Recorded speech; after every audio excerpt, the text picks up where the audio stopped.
Olá a todos, meu nome é Alexandre Figueiredo, sou discente de Sistemas de Informação do Instituto Federal de Norte de Minas Gerais, Campus Januária, e hoje nós vamos falar um pouco sobre interface homem-máquina.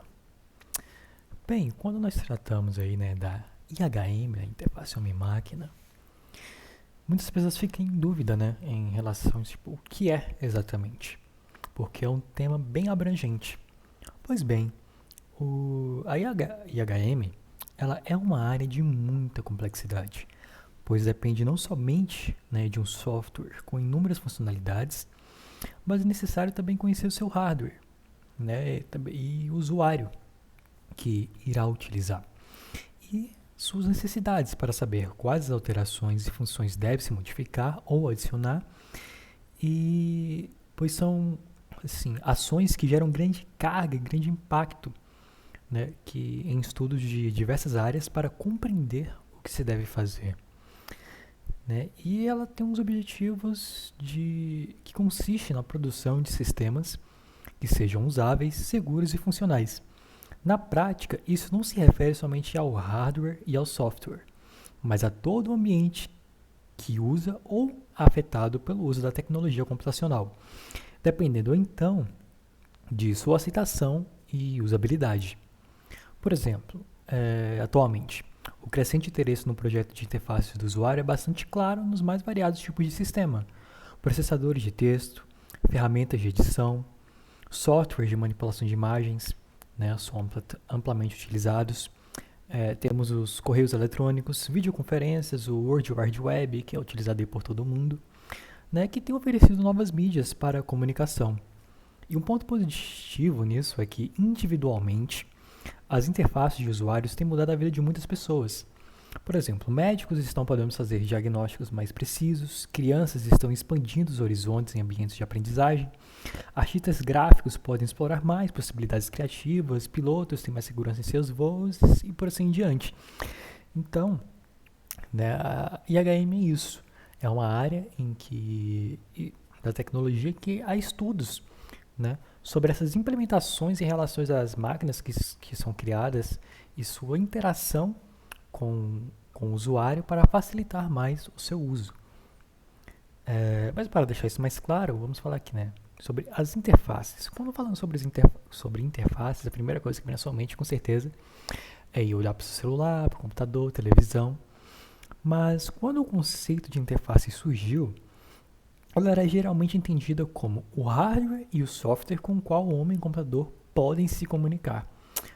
A evolução do conceito levou à inclusão dos aspectos cognitivos e emocionais do usuário durante a comunicação. Pois bem, o nome interface é tomado como algo discreto e tangível, certo? Uma coisa que se pode desenhar, mapear, projetar, implementar, que você pode encaixar posteriormente a um conjunto já definido de funcionalidades. E como eu falei, você pensa exatamente aí, por exemplo, no seu celular. Mas quando tratamos de interface, não é só uma tela, sabe? O mundo está repleto de exemplos de interfaces. Por exemplo, a maçaneta de uma porta, ela é uma interface. A torneira, ali quando você está girando, é uma interface. A direção de um carro e entre outros objetos aí presentes no nosso dia a dia é uma interface. Sabe, tudo que nós podemos interagir e que haja uma ação sobre aquilo diretamente por nós, há algo que estamos interagindo, vai ter uma interface para que nós podemos interagir. E mesmo, mas como o nosso assunto é tecnologia, vamos voltar lá em 1946, nossa própria área de estudo. Pois bem, aí está um computador chamado ENIAC e no início, havia um relacionamento 1 a 1 entre uma pessoa e o computador através de chaves e mostradores das primeiras máquinas.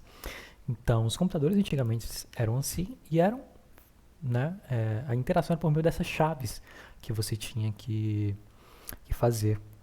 Sem contar que, se você não tivesse um conhecimento prévio do que cada chave pode fazer, você ficaria simplesmente perdido e não tinha um nível de interação muito grande, certo? Que aí entra o próximo tópico que nós vamos falar sobre, que é a interação. A interação. Para que os computadores eles se tornem amplamente aceitos e efetivamente usados, eles precisam ser bem projetados. Isso, de maneira alguma, quer dizer que o design deve ser adequado a todas as pessoas, mas os computadores devem ser projetados para as necessidades e capacidade de um público-alvo, né, um grupo de usuários.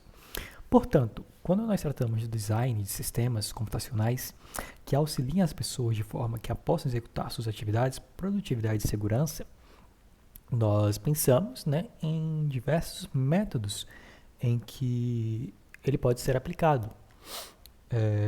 Pois quando se trata de interação, você pode, por exemplo, dar o celular na mão de uma criança que talvez ela nem saiba ler, mas ela vai chegar a um ponto de entrar no YouTube, ver lá que tem um sinal de microfone para pesquisa, e como ela não sabe ainda escrever, ela pode pesquisar, né, por voz, que é um meio, né, de comunicação e interação do usuário com aquela máquina, pois isso facilita, né, você não precisa ter um conhecimento prévio do que você está fazendo, pois os sistemas eles são sugestivos. A partir do momento que as tecnologias estão avançando, são sugestivos. Por exemplo, micro-ondas.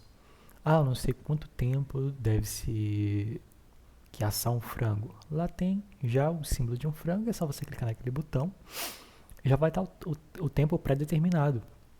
Então, isso é a interação, é a facilidade que o usuário vai ter, né, de conseguir acessar as tecnologias de forma mais fácil, né, a sua aceitabilidade perante aquele sistema. E para finalizar, né, como eu disse, é uma área multidisciplinar, né, que recorre a estudos como psicologia, filosofia, sociologia, linguística, entre outros.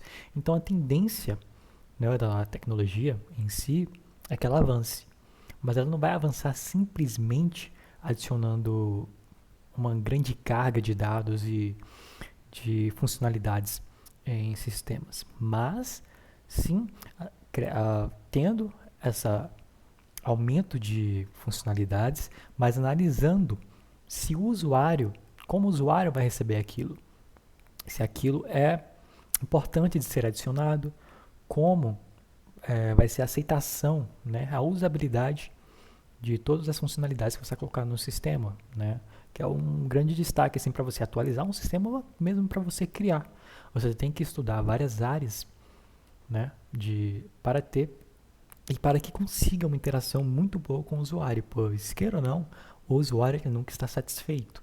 Então, pode ser que você consiga atingir um grupo que tenha resultados, um feedback muito positivo, e no outro extremamente negativo, pois o ser humano é isso, né? Ele pode se deparar com uma coisa e achar simplesmente magnífico, achar muito fácil de mexer, e outros acharem que não é sugestivo o suficiente, né? Tem mais dificuldades. Então, tem que ter esse estudo, né, da filosofia, sociologia, psicologia, entre outros. Bem, muito obrigado por ter assistido esse vídeo até aqui. Até a próxima.